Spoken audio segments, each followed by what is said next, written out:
everyone. I promised I would be back. So I'm back after the conversation, the Instagram Live I did with the next governor of Texas, Texas State Representative Gina Doll. I thought it was a great conversation. I don't know if any of you were able to join.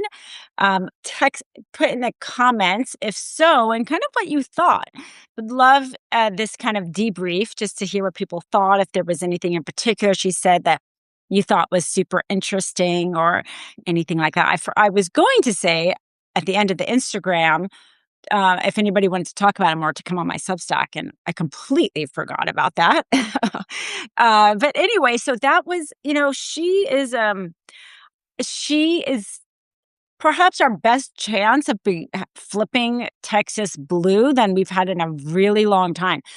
It's interesting. She got twice as many votes in her primary as Beto O'Rourke did back in 2018. That's stunning. It shows how motivated Democratic voters are right now in Texas, as they should be, because they are frankly trying to take away their right to vote completely with the redistricting. And because of the way that Texas is growing, their population, they will be able to further redistrict in a way that if they don't have a Democratic governor who can veto these maps, Democrats won't be able to keep control of Congress because of the way the population in Texas is growing. Stunning, really, from her articulating that, and really scary, and showing why it is so important that we support her. She's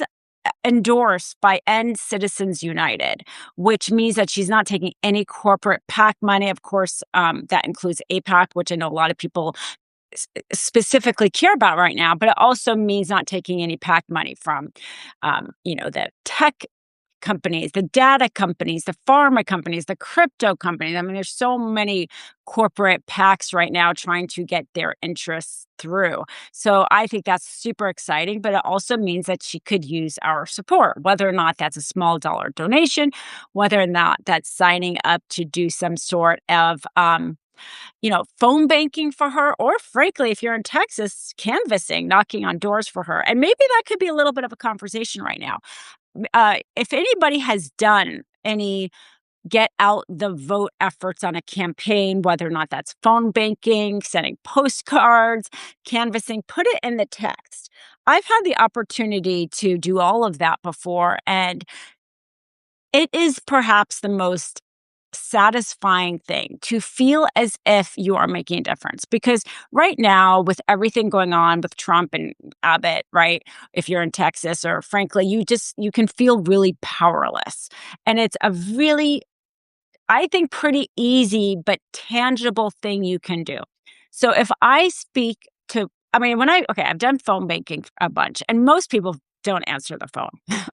It just does not happen. Oh, okay, good. Yeah, Simone, texting. Yes, awesome. Texting and phone banking are so similar.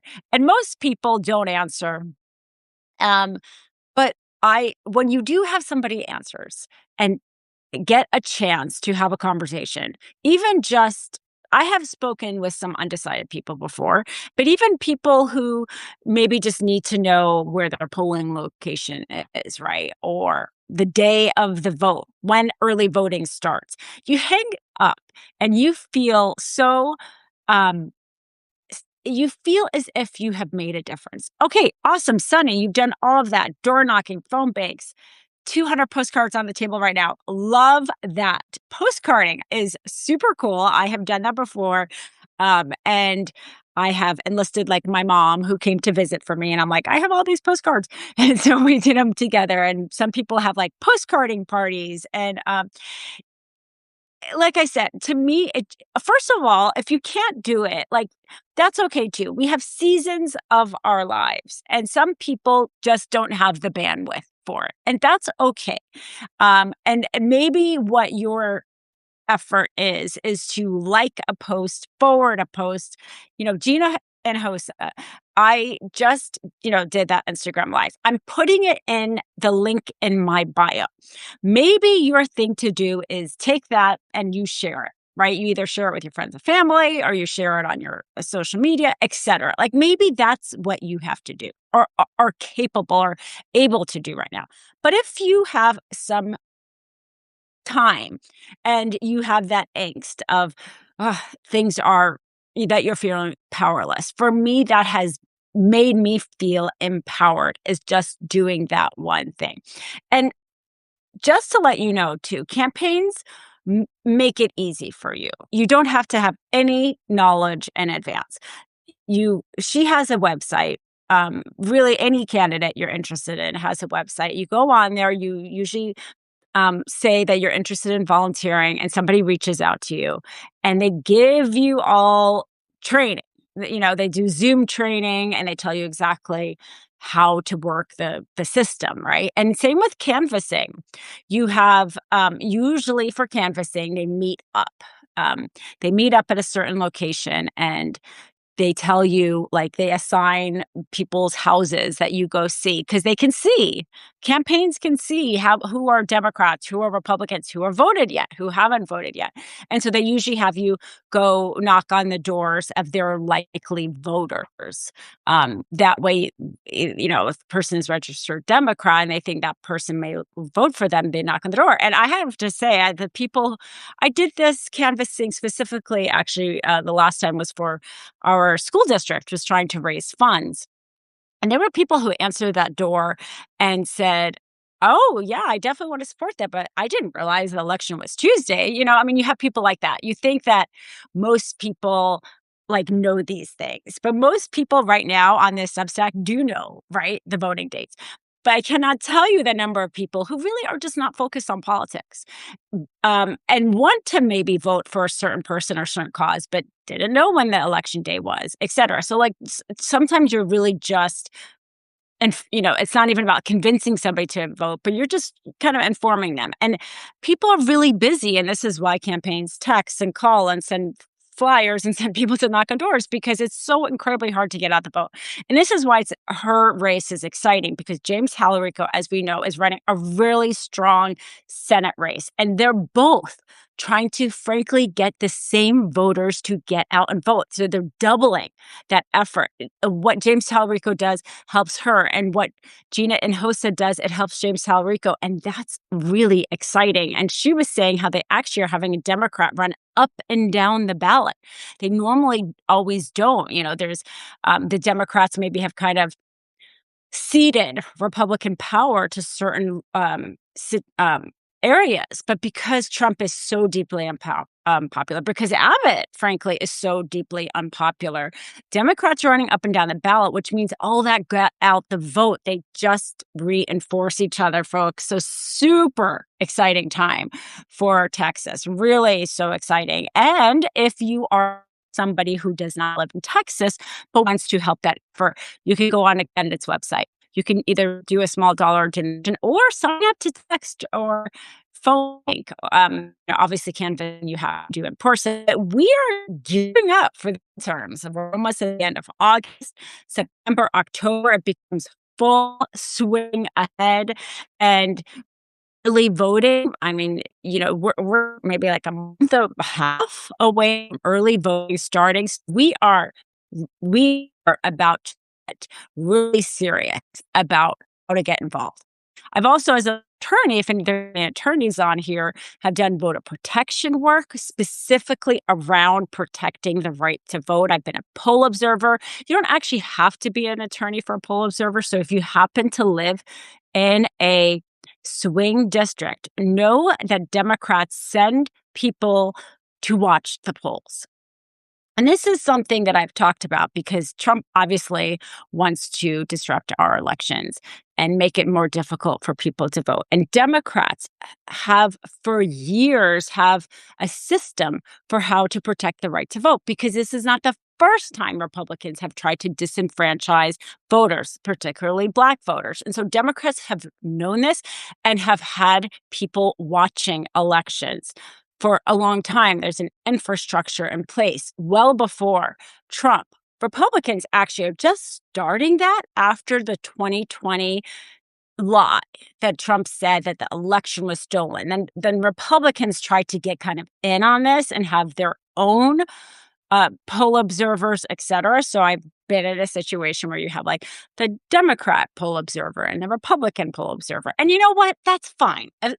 More people who watch the elections, frankly, I think the more Republicans that become poll observers, the less they are likely to believe Trump's lies about elections. Because if you have ever been a poll observer or somebody who's observing elections, you see how well run they are, how undramatic, I guess you could say, or unexciting or unbiased they are. You could actually even volunteer to work actually on your election site, which is great. That's a really great way to volunteer. And if you don't have a lot of time, but let's say you have one day, because now that there's early election, some places you can do it on a Saturday, right? You can sign up to work the elections and be the person who goes through and makes sure somebody's voting, right? And to cross them off the list, all that good stuff. So more than ever, we get to be involved and we get to do it, and whatever is our comfort level is, let's say. But another interesting thing is this last election, 2024, I was a poll observer in Nevada, in Las Vegas in particular. And I have to say, I learned a lot at that. I figured Trump was going to win at least Nevada by being a poll observer because of the so basically you can't campaign 100 meters close to, or 100 feet close to the actual place where you vote. But in certain areas that are very contested, right? Like a very purple polling center, you will have from that point on just every campaign lined up with their candidates sometimes, or a candidate representative, and signs and speeches. And there was somebody who was running for the school board who literally interacted with everybody that walked by and said, to vote for me as a school board because we got to keep the girls and we got to keep the boys the boys. And in my head, I was thinking, what is she talking about? Like, as if the schools are literally like changing people's gender, right? But the number of people that walked by and agreed with her was staggering. And I was really worried about Harris after that. That and the fact that there was people who said, I'm voting. There was a lady who said, I'm voting Democrat all the way down the ticket, except for Trump. That was worrisome too. So you're actually going to also get a snapshot, frankly, of how the election is going. And this was about 2 weeks before the election. And I was kind of horrified because at that point, the momentum looked good for her, right? The rallies looked good for her. Even the polling looked good for her. But after that, I was worried. And then as it turned out, that sentiment was, the fact that like the voters in Las Vegas in this particular polling center was bad was kind of, as it turns out, throughout the country, was very obviously disappointing. And there were the number of people who were trying to vote with their MAGA red hats was also disturbing. And of course, you cannot do that because it is a campaign hat and you can't have any campaign literature within 100 feet of the polling center. And so I reported that. I reported that to the polling location, and some of the polling location officials were better than others about what to do about the hat. At one center, the lady immediately, I thought she handled it so well because it was also, that was the other thing too. The number of young men with these MAGA hats voting was also very disturbing and made me think that perhaps he was getting the young male vote as so she handled it, I thought, so well. She asked him specifically to come out of the line and told him in private to take off his hat, right? So she did it in a way that didn't embarrass him. And I saw him just immediately take off the hat and then he went back into line. So she was able to enforce the rules in a way that, didn't make him feel bad because you don't need to create this scene and have it be this thing. I thought that was a good way of handling it. But the other polling location didn't ask people to remove their hat, even though I reported it to them. And I think it was whether or not they were actual Trumpers or if they were afraid of causing conflict or seeing whatever. But I then reported that up the chain because that's what I'm saying. The Democrats have like an infrastructure. And so there was somebody above me who was monitoring comments from many of the polling observers, and they were keeping track of every incident that those of us who were observing saw where somebody was not following the rules. And they were keeping track of that for evidence of any lawsuit they may need to follow. So if there was apparent like some sort of irregularity or something out of that polling center, perhaps I if they saw like an abundance of this happening where the polling election people were ignoring the rules, they could then point to this, right? And have them either be removed or go to the county registrar and say, hey, we have evidence of this happening to this county election person.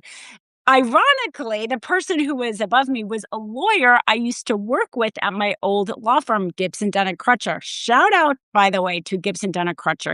It is a big law firm, one of the three largest law firms in Los Angeles. And they did not bend the knee to Trump. I spoke not that long ago with one of the attorneys there who actually is representing the New York Times, right, in that Pentagon lawsuit, and successfully winning about how, yes, them trying to change the Pentagon press access was unconstitutional and so forth. They have won all of their filings on that. Well, anyway, he used to be a colleague of mine too, and he was saying that the law firm purposely did not bend the knee to Trump. So anyway, so she happened to be my former colleague. So this is my point: is you have a lawyer in charge of this who's also taking all the information. So when I say that Trump scares me about what he's trying to do with the elections, I'm absolutely am. Because I think that he, and not just him, guys, the whole Project 2025 folks, they have had a taste of power with Trump and controlling all branches of government. And I do not think they are going to give that up easily. And how they do it, I don't know. I cannot be a predictor. But are they going to try to have chaos or interfere with our elections? Yes. But I would be even more worried about it if we didn't already have a system in place. Because again, the idea that Republicans have tried to disenfranchise people of color's vote is not new. And we have had a system in place in order to observe, protect, file lawsuits. So anyway, I was just one kind of cog in the wheel, but that's what I was doing when I was reporting. Hey, they allowed these people with MAGA hats to vote despite the election rule against campaigning. They make a note of that, and they use that as evidence if they end up needing to file a lawsuit. And that is being done at every contested location site. So if you are in California and a non-purple district, you're not going to see that, right? Or same with the red district. But if you are in a purple state, maybe you haven't really noticed, but you will definitely have poll observers. You have people there who are watching what's happening. And I think, again, Republicans are new to this, but I'm all for Republicans watching because I think the more they watch, the more they will come away realizing that our votes are safe and secure. And so end of August, for those of you who are just joining now, I did an Instagram Live. If you haven't yet kind of heard about this, I'm starting a new Instagram Live with Midas Touch called The Conversation. And I'm getting a chance to talk to people who I think are super interesting. And today I had a chance to talk to the next governor of Texas, Texas State Representative Gina Hinojosa, whose campaign is right now in polling neck to neck with Abbott. I mean, my gosh, they don't have term limits in Texas. So Governor Abbott has been governor for 12 years. He wants to be it for 16 years. Frankly, he's kind of a disaster. There's 150 school districts that only have 4 days a week of school. I mean, can you imagine? Here you are giving tax breaks to data centers and corporations, and you cannot fully fund public schools for children. I mean, my gosh, I can't even. That in Texas has the most uninsured children in the entire country. So, but even if he was somewhat good, My gosh, like, whoever deserves to be governor for 16 years? It's a really, really long time. So this is this moment of change, perhaps hasn't been like this, right? You have so many factors at once coming in to make this perhaps happen. She's a great candidate. You have James Tallarico's a great candidate. You have all these Democrats running, which helps. You have Trump deeply unpopular. You have Abbott tying himself to Trump. And you have the fact that he's already done the job 12 years. I mean, all of you could probably think about the governors in your state, and at some point, you're kind of like done with them. They've done what they can do, and you're ready for change, no matter what. And so I think all of those factors coming together is exciting, and I think this is why she's getting some national attention and national traction, because it's not just a matter of, hey, no Democrat can win Texas governor. But yes, that's very hard to do. But you have Abbott, who is really just kind of um, what he's doing to his own constituents. Because let's be frank, the data centers are going into rural areas. Those are people that voted for Abbott.